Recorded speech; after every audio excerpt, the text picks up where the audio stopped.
Welcome to another episode of Faith in the Flesh. This is a summer adult education program at Westminster Presbyterian Church in Minneapolis. My name is Matt Skinner. I'm on staff here at Westminster, and I'm joined today by Vivian Jenkins Nelsen, who is a senior fellow at Augsburg University. She's taught at Luther Seminary, which is where I also teach, and is president and CEO of the Hypatia Group, and Westminster member for, you don't have to say how long, but for more than 5 years. Yes, more than 5 years, but I've been attending for more than 40. More than 40, excellent. Because my husband was a member. That's right. So I'm thrilled to have you here.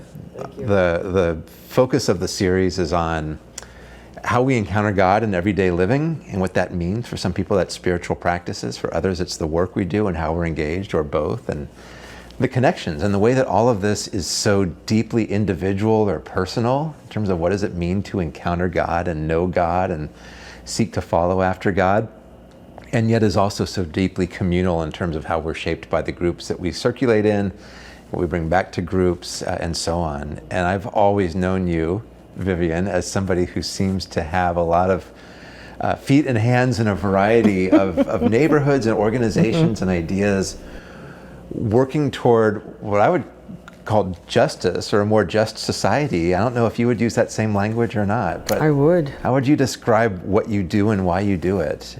Well, what I do is I lead a group that, so there are other people who believe like I do, of people who are skilled in training folks, from school teachers to corporate folks to community folks in just practices. We do anti-racism work, we do diversity work. In all of the isms, we've got a foot in them. And we also, many of us write and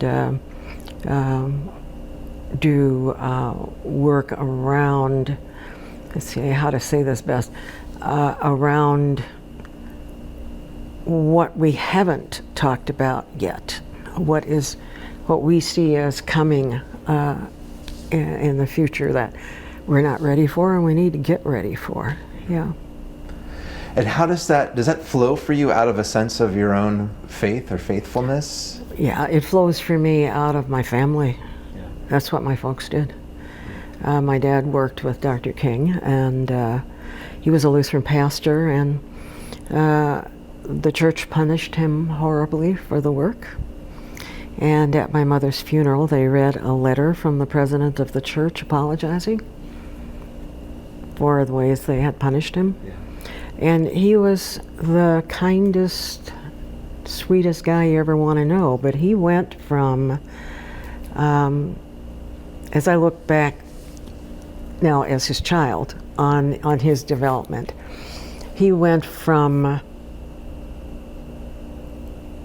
conservative, and I do mean that both politically and personally, once he was struck by the events that were happening that were calling people. I mean, you just couldn't stand still.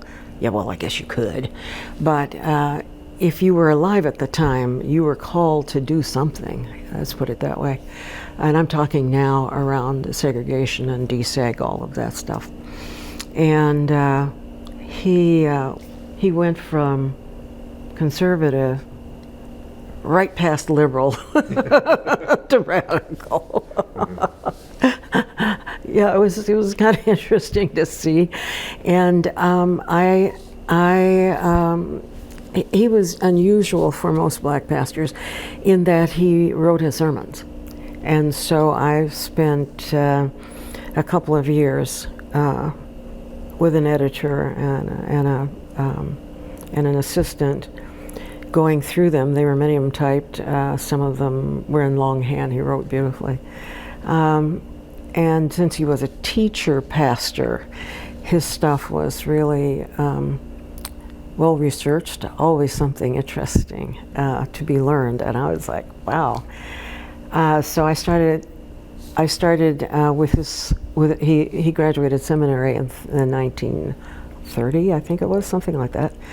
And so his sermons began in 1935 when he had his first church. And so I've gotten to know him through his sermons, things I never ever knew about him. That was really something. So it explains I'm going to try to be shorter than this, but he and Mom both came out of their own traditions. She came out of Methodist Church, and he was a second generation Lutheran. His mother was a teacher and so forth. So to make a long and terrible story short, it was how he lived, it's how we lived, and I didn't know anything different. So when you read the sermons, do you see things that you recognize in yourself, like theologically, or just statements where you think, well, that's where it came from? Yeah, there are many of those moments. Yeah, exactly. And he's funny, and you know, he was a very calm individual, and he loved humor. So I find humor in his sermons that I don't find in other people's. But, or like, for example, he talked about how it was amazing that Jesus picked sheep as an image, because sheep are the dumbest animals in the barnyard. So, and the sermon follows through on that, and I got quite a chuckle. Yeah. What is that? So let's talk a bit about that sense of calling then.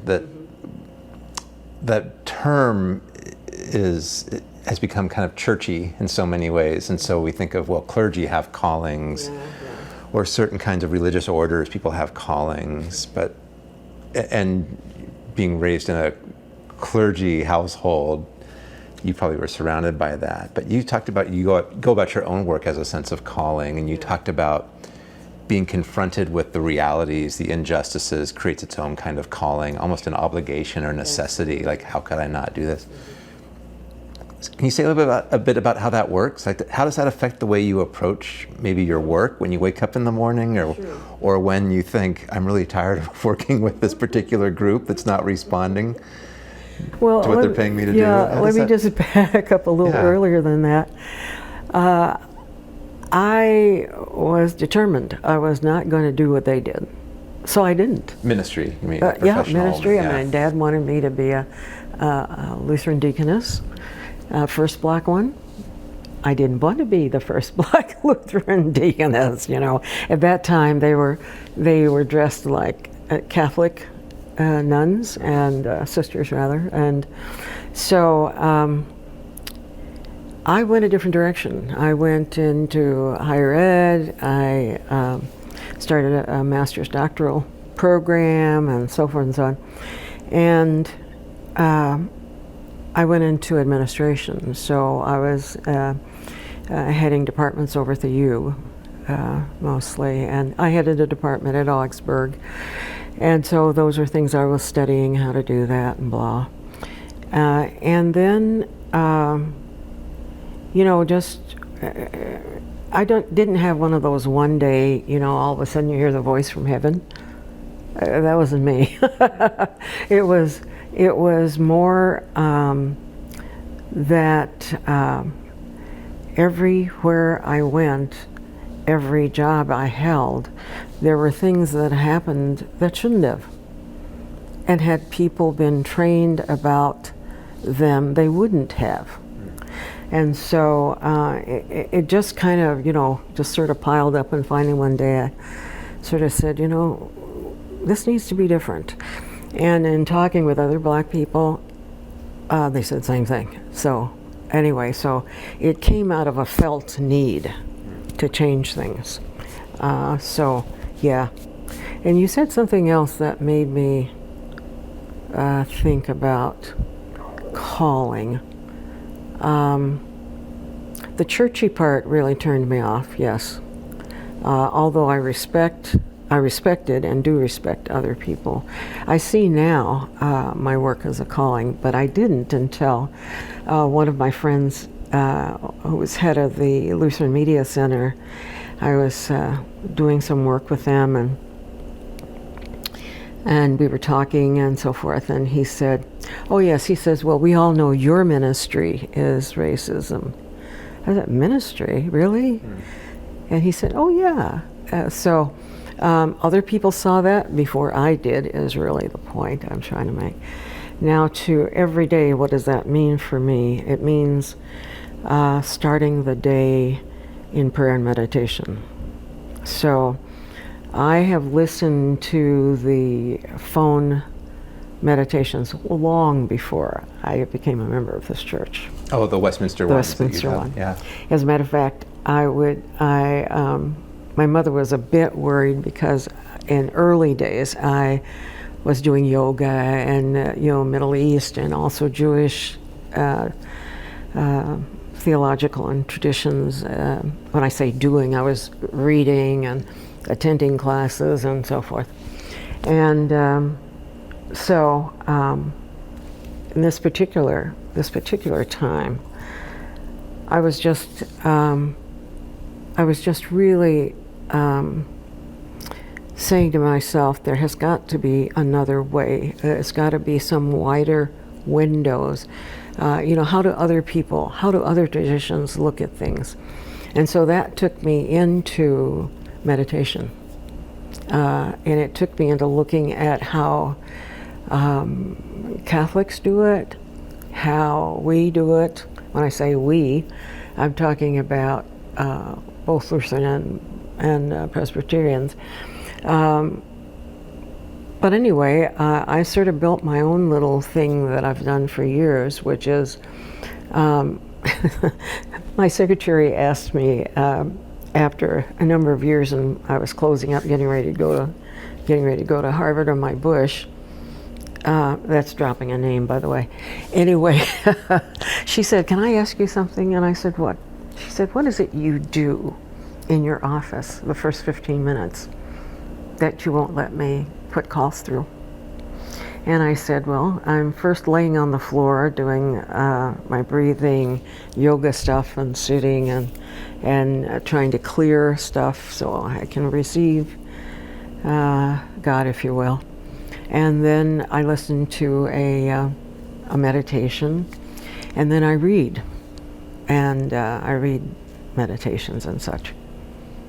"Oh," she said, "that's really interesting," which I think was her way of saying, "That's really weird." Sounds like it's in Minnesota, right? Where interesting has many meanings. Yeah, right. Yeah. Does that, so you've embraced this idea that you have a ministry, you have a calling. Does that change things, or is that just, does it make things fall into place for you, or does it expand your sense of what you're up to and all of the why above. your work is important? All of the above. It expands, it has expanded how I think about what I do every day. And it's given more meaning to what I do every day, even the stupid stuff. I've learned to open the door to God is speaking to us, not always through all those wonderful things, but also the things that make life difficult and even physically painful. For a while, I was very ill after a car wreck. And I was in a rollover on the LA freeway. And so I was on my neck for the better part of an hour, and they thought I'd broken my neck.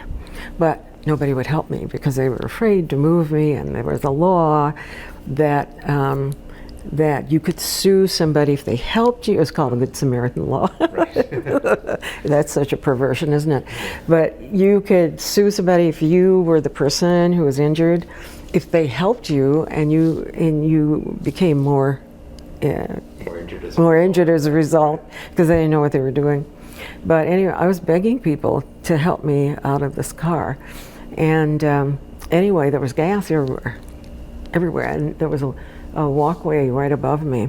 And there was a guy up there who was smoking. And so finally, a CHIPS officer came by. This was California, obviously. And he said, I can't let you down. You might be injured. The guy who caused the accident came by, said the same thing.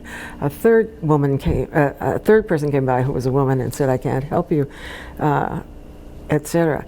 Does that sound like anything you've ever heard before? It sounds like part of the Good Samaritan story. Does it? No. Correct. Okay, yeah. then. I'm not yes. sure that's why they named the law that. But yeah. So finally, this guy helped me, and I fell down because I was holding on to the thing, and the car was completely smashed. He let me out, and I rolled down.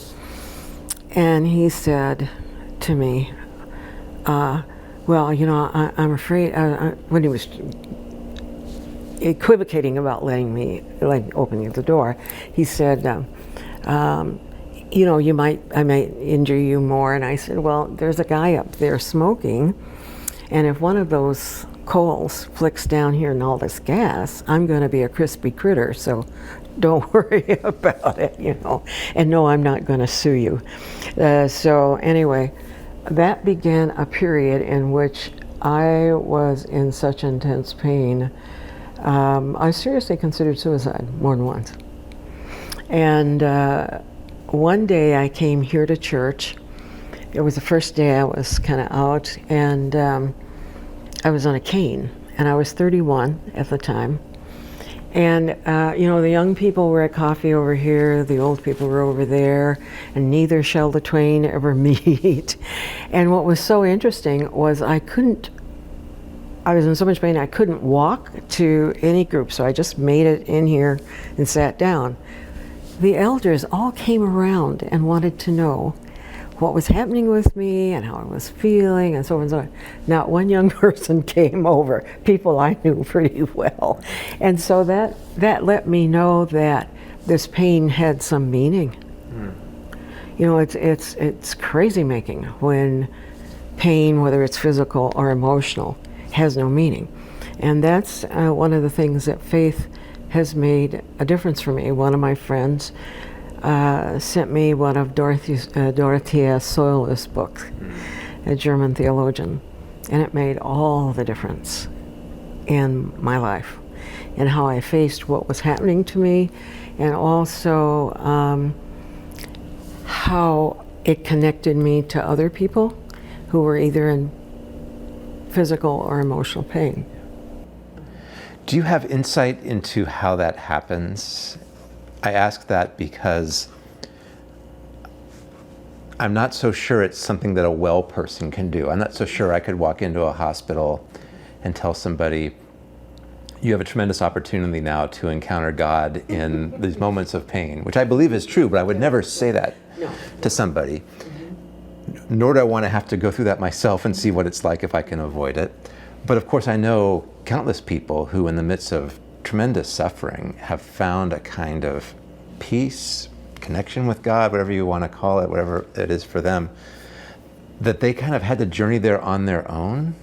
Does that sound, am I speaking? And you're speaking my truth. Somewhere, right? And if Absolutely. so, I guess I want to know, well, how does that happen? Might be a flippant question, who knows how that happens, but do you have insight into what happens in those moments? In those moments, I think you are at your absolute lowest. It's when all the barriers are down, when you're actually considering taking yourself out of here. And that's the moment at which you're open to hearing things, believing things that you didn't before. Absolutely. And it was interesting because I just got back from teaching in a women's leadership course. It's a 6-month course, and then we have a retreat at the end of it for several days. And faculty come from all over the country, students come from all over the country. So, you know, it was interesting because we were in this group of women, and there was one woman who I could just feel her pain. I mean, it was just, I mean, she just looked so sad to me, although she had been in the military and she was really quite flippant. But in her down moments, when she thought nobody was looking, there was a deep sadness there. And so being me, I wasn't going to go up to her and say, "Oh, well, you look sad. No, tell me all about it." But as it happened, we were in a small group. And it was 3 people and another black woman in this group. And so as we were introducing ourselves to each other, I said, "Well, I was drawn to you." And she said, "Why?" And I said, "Because you looked so sad. And it was good to see you smile, And she had just smiled about something. And before it was over with, we learned that she was engaged with some crazy thing with her neighbor, who was just being a total, I can think of so many curse words. Let's see if I can think of a good one. But Sure. yeah, we can say that. We can keep that on. We can keep that in. And was doing some terrible things. And the city, thank God, had intervened. And, it was so bad. What he was doing was that they were going to have to move. He was causing a health hazard. So anyway, she was married. She's gay. And she said, that she just kind of lightly tripped over the fact that there was so much pain and fear and so forth going on at home about this, and that also that her wife was having some emotional and not drug, but alcohol, same as. I know that would be controversial, but anyway, alcohol is a drug. So her wife was having this major breakdown, and that there was abuse involved. And she turned to us and she said, "You don't think I deserve that, do you?" And I was like, "Okay then." So that was as far as it got. Then the next time we met in the Fuller Circle, talking about, then she said more. And then people really just wrapped their arms around her and said, another woman said, "I know this. I've gone through this. I'm just finishing this." And she was quite a bit older than this young woman. And so it was a moment where I got to see that sharing not only all the joy and all the wonderful minutes that we tend to do in church, and we don't want to embarrass anybody by you asking them what's going on or anything like that. It was just momentous. And I got to see a moment in which not just me, but a whole bunch of people were able to share their pain and able to say to this person, if you want help, I'm there for you. Not, I'll fix you, which is the way we have done it so much in church. Yeah. Yeah. To expand that a little bit, or to kind of step back from that specific episode, maybe, this is again wondering and making something really complicated perhaps sound too simplistic. Mm-hmm.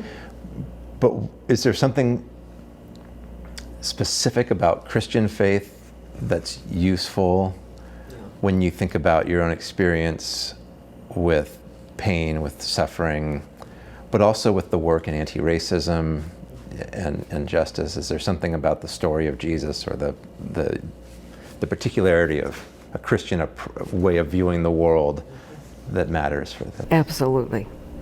And I was a fan. I read a lot. And I'll just hurry and say that there was an author who wrote about historical characters. And he wrote one on Lincoln, he wrote one on Jesus, he wrote one on various ones. But anyway, the one that he read on I read just about all of them, you know. And the one on Jesus, I was sort of like, I don't know if I want to read that, but I read it. And the story on what actually happened to Jesus as crucifixion. Crucifixion is so much worse than we as Christians have been taught about it. I mean, it's hideous. It's the word. It's the base of the word excruciating comes from crucifixion. And to think that there were people who were crucified upside down, and this is a thing where not only are you pulling through those nails in your hands and feet, but when you pull through them, you can't breathe, and your lungs are starting to collapse. And so, in order to breathe, you have to pull yourself up. It's just terrifying. What I read, and I thought, oh my God, my God, what a pun, that, you know, this is my reality, of course. It's nothing like that. But to me, it was excruciating. And so there was I saw Jesus in an entirely different way. And I'm getting a little verklempt now talking about it, but so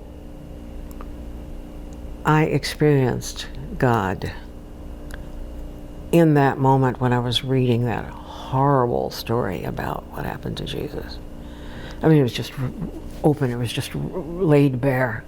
And I was reading recently an article called 44 Things to Know About Crucifixion. It's a medical report. But anyway, so there is that. And of course, the gentle Jesus, as a kid, didn't interest me much. It was the Jesus who got mad at the people in the temple for selling stuff. That Jesus appealed to me as a kid. Yeah. What about now as an adult? As an adult, that Jesus still does, but I should say, the Jesus who was so many things, who was the teacher, and that's what I do. Jesus who was the person trying to help communities get better and stuff. And, you know, anti-racism isn't the only thing I do, so I've been on, if you can believe this, I didn't know this till an article a couple of years ago about me was written, and the guy said, the journalist said, I'd been on 28 boards. I didn't know. I said, no, I haven't. No, you start counting. it's just right. crazy. He was on 28 boards. But that, I think, speaks to me wanting to work with other people to make things better in the here and now. I was always turned off by there and then. Turned off by? Religious there and then, meaning the heaven talk and all that see. stuff. Yeah. And it's what does it mean for the here and now? So one question I've asked everybody that I've talked to for this series is, are there kind of essential beliefs you have about God that are so deeply rooted in you that you almost can't doubt them, that they're just essential? It's why you're here today, you know. And if so, what are some of those for you, like kind of your own theology? Like what are some of those foundation stones? Well, they're, for the most part, terrifically Lutheran. That's quite all right. Martin Luther, I spent 3 years with Martin Luther in confirmation. What does this mean, he says, and then you had to memorize it. It's a Westminster audience, which means a lot of the people watching this won't know what I'm talking about. Our former Lutherans. Former Lutherans will know. I like that even better. Yeah. So some of the fundamental fundaments really for me is that we're all part of God's creation. That God created things, not necessarily, very probably not in the 6 days and so forth that I was trained as a kid. That's how God made it, in a week and this kind of stuff. I mean, I had been to the Nebraska as a kid. I'd been to several of Nebraska's collections on dinosaurs, so I knew that couldn't be. and what was funny was farmers were finding dinosaurs, and still are, in Nebraska, you know, in their fields. So, and being a bookie kid, who was read a lot, under the covers. I was going to say, you have to. Bookie kid could mean different things in different settings. But well, you were taking bets from your friends. Yes. Not that kind of bookie, right. But thank you. A kid who was reading under the covers at night. Got it. With the flashlight, and your mother was saying, "Turn that off. You're going to go blind." So, anyway,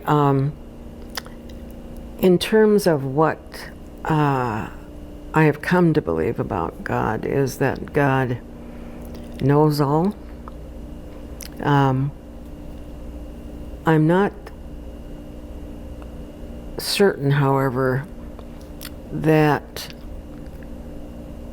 anything that we do is let me start that over. What I was trying to say was that our God, I believe, allows us free will. That is the ability to do things, etc. I also believe that God moves behind the scenes, and that there are things happening that we don't know about. You can call it chaos theory, you can call it anything you want, but that God is engaged in the creation, this creation. And I believe too that God is not knowable, inscrutable, if you will, for us in our minds. I don't think we have the capacity to really fully know God. And I think also that God is so vast but so near that whatever we go through at whatever moment, God is accompanying us, right there with us.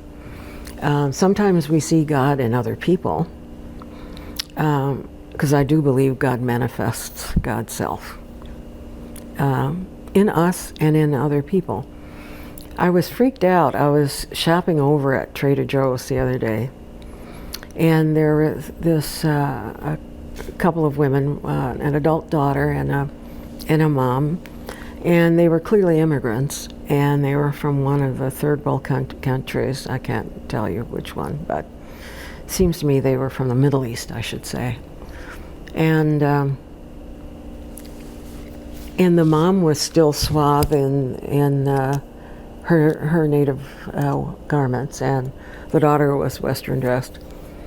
And so we were over by the bread aisle, and one of the black clerks was, who I don't know well because she just got to the store, was taking bread away because the date has gotten old in it.